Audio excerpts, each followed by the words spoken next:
This video, 1.1 million views in just 2 months. This one, 1.8 million views. And this, 2.2 million views. This is Jack Craig. If you haven't seen his channel yet, you're about to start seeing it everywhere. The crazy thing is, Jack isn't some massive celebrity or a guy with a $50,000 production budget. He's just a regular creator like me.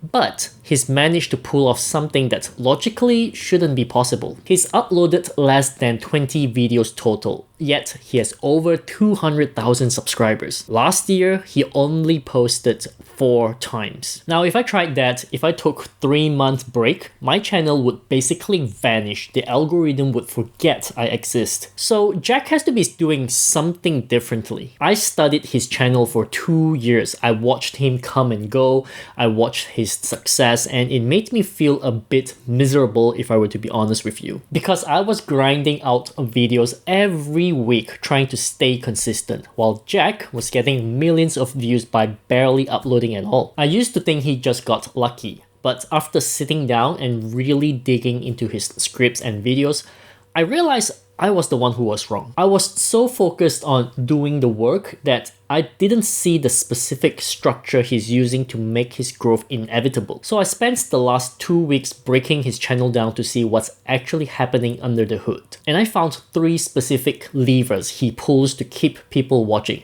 especially one that goes against every piece of advice I ever followed. I want to show you exactly what those are and the specific data point that's changed how I'm going to make my videos from now on. I used to think clickbait was just a dirty trick for people who couldn't make good content. But after seeing Jack's numbers, I realized that being honest was actually just a cover for being boring. Jack treats his thumbnails like a movie poster, not a table of contents. A table of contents tells you exactly what's inside. A movie poster tells you how the movie is going to make you feel. I spent a few hours staring at one of his most successful thumbnails, trying to figure out why it felt so clicky, if you will, and I found something a little off about it. Take this thumbnail for example. At first glance, Jack gave you the impression that he started a new channel. Then at day 7, his new channel has gone up to 316,000 subscribers with over $863 in revenue. That's a legit thumbnail, and naturally you would want to know how to do it, right? Who doesn't want easy shortcuts? But as I started watching his video, I noticed something odd. The new channel he started did blow up, but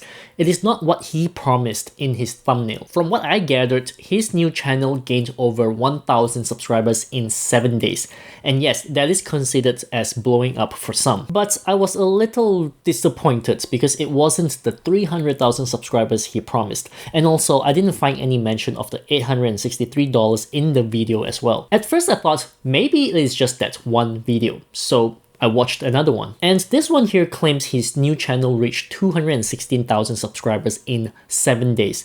Again, a very clickbaity thumbnail as well as a clickbaity title. But again, same concept. He did not get 216,000 subscribers. He got over 1,000 subscribers in 7 days. Is that enough to be called blow up?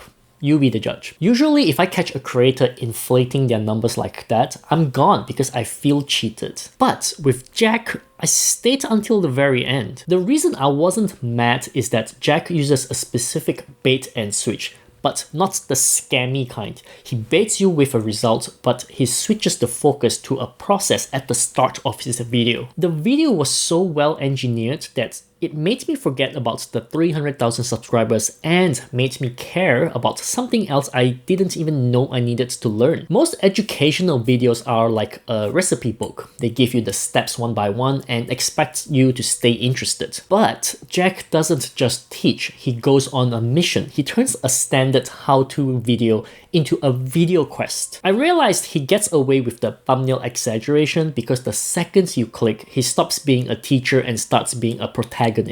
He's running an experiment in real time and he puts his own reputation on the line. So Jack starts his video claiming one of his YouTube channels goes viral. It doesn't matter what the context is, the fact that he has a channel that gains millions of views in such a short amount of time gives him immediate credibility. And then the entire video becomes a challenge to hit the goal he said he got to. Sounds familiar? Yes, that's because this is the same old format that works really well on YouTube and popularized by MrBeast.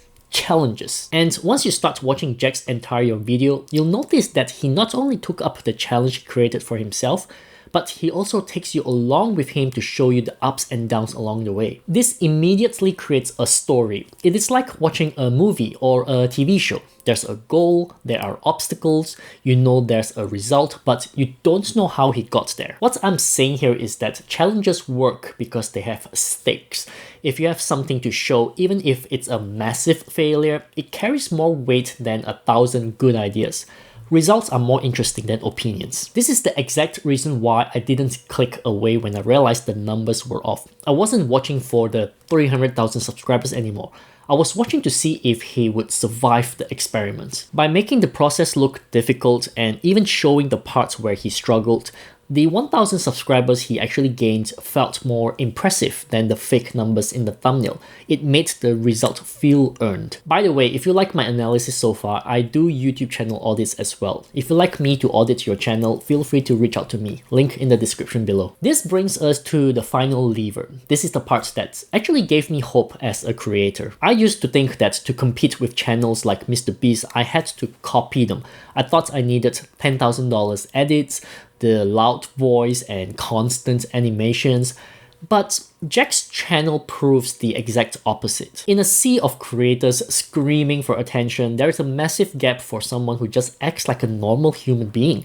He doesn't use flashy graphics to keep you watching. Instead, he uses a very specific, almost hidden video structure. Have a look at these edits. It is not to say the simplest edit for sure, but it is quite minimal. It is not the usual loud type of edits where something happens at every frame. And most of his big edits are at the start, in the first minute. Then it gradually tones down to simple talking head video. You might look at the simple editing at the end of his videos and think it's just lazy editing. But look at it from a data perspective.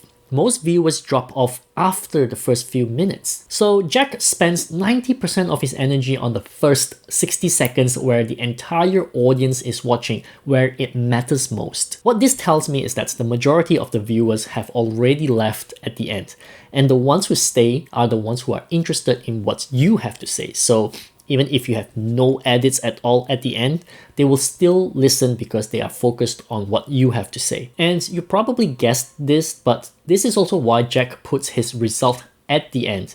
Even though his subscriber count did not hit the number he promised in his thumbnail, that's okay. Most of the viewers don't even know about it because they didn't make it that far. And even if you make it all the way to the end and realize the thumbnail was a stretch, you don't feel cheated because he presents himself as this friendly, humble guy who is just trying things out.